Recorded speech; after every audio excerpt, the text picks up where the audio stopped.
बिल्लाहि मिनश शैतानिर रजीम। बिस्मिल्लाहिर्रहमानिर्रहीम। सलामुन अलैकुम। अजीज़ान मोहतरम, नाज़फ़शा रिज़वी एक बार फिर आपकी खिदमत में हाजिर हैं। माशाल्लाह, रजब की पहली तारीख से आखिरी तारीख तक हम लोग साथ रहे हैं और अब अल्हम्दुलिल्लाह शाबान में दाखिल हो गए हैं और शाबान की पहली तारीख से हम साथ हैं। आज शाबान की दूसरी शब के हवाले से बात करना है।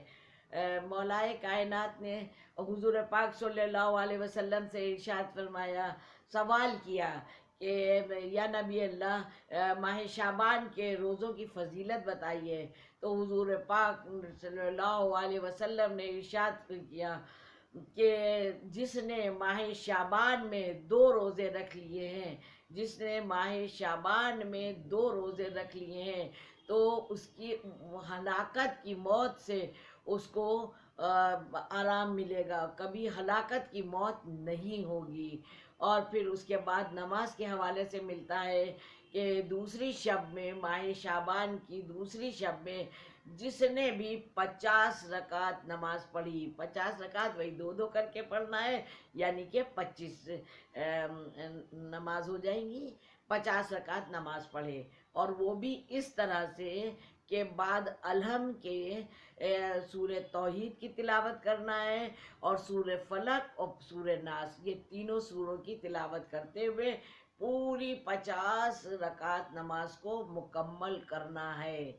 और जिसने ऐसा कर लिया, जिसने ऐसा कर लिया, तो परवरदिगार आलम मनादी से निदा करवाता है कि जिसने भी माह शाबान की दूसरी शब को ये अमाल किए हैं, तो उसके गुनाह मत लिखना, उसके गुनाह नहीं लिखना। और कब तक नहीं लिखना?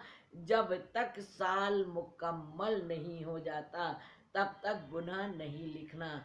और उसके बाद भी तमाम फजीलतों से नवाजा गया है, तमाम इसमें फजीलतें हैं और कामयाबी कामरानी की तरफ रुझान दिया गया है। तो अल्हम्दुलिल्लाह परवरदिगार आलम हम लोगों को तौफीक दे कि माह शाबान का भी महीना और तमाम अस्कार अस्तगफार सुबह और शाम 70 बार ज़रूर पढ़ते रहें, सलवात की तस्बीहां पढ़ते रहें, रोज़ा रखें, तिलावत करें और नेकियां, क्योंकि शाबान नाम ही रखा इसलिए गया है कि इसमें नेकी के शोबे मुंतशिर हो गए हैं और नेकी के दरवाजे खुल गए हैं, इसलिए ये शाबान इसका नाम रखा गया है। जितनी ज़्यादा से ज़्यादा नेकियां हो सके अल्लाह हमको करने की तौफीक अता फरमाए और इल्म अता फरमाए, इत्तेहाद, एका मेल, मोहब्बत हम लोगों में सब में बरकरार रहे, बरकरार रहे। परवरदिगार आलम